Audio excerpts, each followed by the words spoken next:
और चलिए अब बात आडवाणी जी की कर लेते हैं। देखिए, संसद में कभी 2 सीटों वाली बीजेपी को सत्ता के शिखर पर पहुंचाने वाले नेताओं में अहम है लाल कृष्ण आडवाणी जी। उन्हें सर्वोच्च नागरिक सम्मान भारत रत्न के सम्मान से सम्मानित करने का ऐलान किया गया है। इस ऐलान के जरिए बीजेपी के मौजूदा नेतृत्व ने उन विरोधियों को करारा जवाब दिया है जो आरोप लगाते हैं कि आडवाणी को पार्टी में दरकिनार कर दिया गया। लेकिन विपक्ष के कुछ नेताओं और खासतौर पर मुस्लिम नेताओं ने इस फैसले पर अब आवाज उठाने भी शुरू कर दिए हैं, वो सवाल उठाने शुरू कर दिए हैं। एक रिपोर्ट देखिए।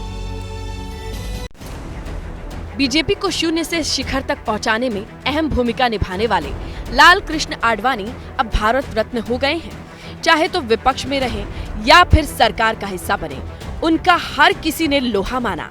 चुनावी और सियासी रणनीति में उनका कोई जोड़ नहीं। विपक्षी नेता आज भी उनका लोहा मानते हैं। जब केंद्र में 2014 में नरेंद्र मोदी की अगुवाई में सरकार बनी और आडवाणी सरकार दूर से हुए, तो विपक्ष ने बीजेपी पर सीनियर नेताओं को दरकिनार करने की तोहमत लगाई। लेकिन पहले 2015 में अटल बिहारी वाजपेयी, फिर 2014 में आडवाणी को भारत रत्न से सम्मानित करने के फैसले से ये जाहिर कर दिया गया है कि वो अपने वरिष्ठों का सम्मान आज भी उतने शिद्दत से करती है जितनी कि उन नेताओं ने पार्टी को मजबूत बनाने की नींव रखी थी।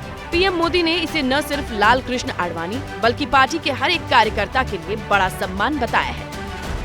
ये सम्मान राष्ट्र सेवा की परंपरा के सम्मान के हम सब कार्यकर्ताओं का भी सम्मान है। ये सम्मान उस विचारधारा का सम्मान भी है जो सिर्फ और सिर्फ राष्ट्र प्रथम को लेकर के ही चलती है। बहुत खुशी हुई और प्रधानमंत्री श्री नरेंद्र मोदी का बहुत धन्यवाद, श्रीमती द्रौपदी मुर्मू जी का बहुत धन्यवाद और खास तौर पर देशवासियों का बहुत धन्यवाद जिनका प्यार और सम्मान हमेशा दादा को प्राप्त हुआ है। ये बहुत ही प्रसन्नता का प्रसंग है कि आज भारत सरकार ने श्री लाल कृष्ण आडवाणी जी को भारत रत्न से सम्मानित किया है और हम सब परिवार के लोग इसमें निश्चित रूप से बहुत ही ज्यादा प्रसन्न हैं। लाल कृष्ण आडवाणी को बधाई देने का सिलसिला जारी है। घर पहुंचे लोगों का हाथ हिलाकर अभिवादन किया। बेटी प्रतिभा ने उन्हें मिठाई खिलाकर मुंह मीठा कराया, साथ ही गले लगाकर उन्हें बधाई दी। आडवाणी जी ने भी प्रेस रिलीज जारी कर इसे आदर्शों और सिद्धांतों का सम्मान बताया है। पार्टी के सीनियर नेता मुरली मनोहर जोशी भी बहुत खुश हैं। उनके सम्मान से हमें व्यक्तिगत तौर पर और देश के लाखों करोड़ों लोगों को इससे बहुत आनंद हुआ है और उसी की अभिव्यक्ति करने में उनके पास आया था।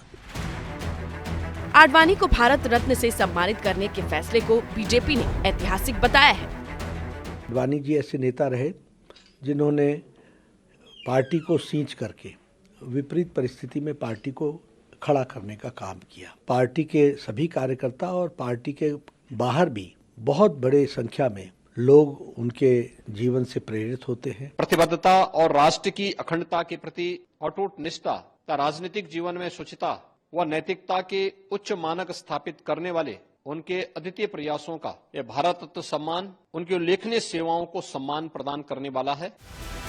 वहीं इसे लेकर मुस्लिम नेताओं ने आपत्ति जताई है। जहां कहीं भी लाल कृष्ण आडवाणी की रथ यात्रा गई, वहां पर इन तमाम मुकामात पर हिंदू मुसलमान फसाद हुआ, इंसानियत की मौत हुई। जिस शख्स की मौजूदगी में बाबरी मस्जिद की शहादत हुई, ये अलग बात है कि कोर्ट ने किसी को खाती नहीं पाया, यह भी एक बड़ा मजाक है और उसकी अपील नहीं की गई, तो हम इसको नामुनासिब समझते हैं, गलत समझते हैं। तो उनको भारत रत्न इसलिए दिया जा रहा है कि उन्होंने हिंदुस्तान में बंटवारे की राजनीति की, लोगों को नाराज करने और नफरतें फैलाने की राजनीति की। उनको अगर भारत रत्न दिया जाता है तो ये भारत रत्न का अपमान है।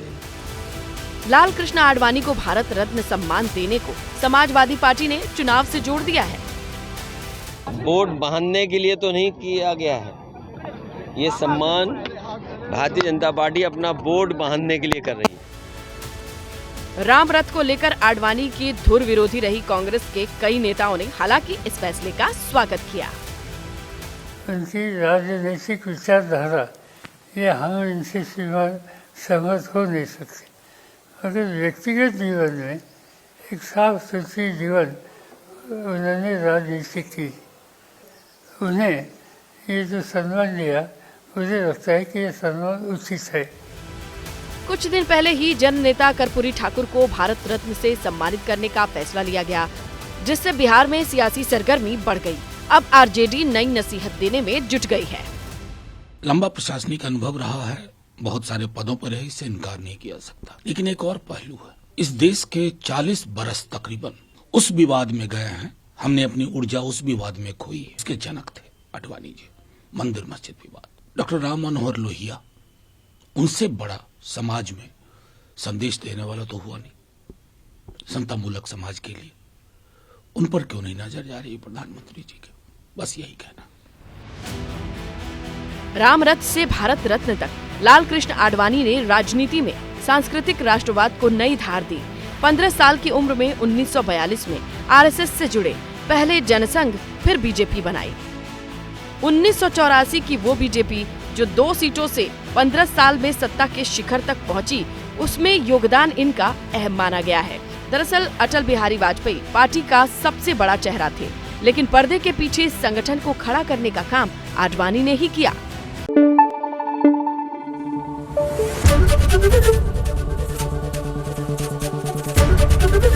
एबीपी न्यूज आपको रखे आगे।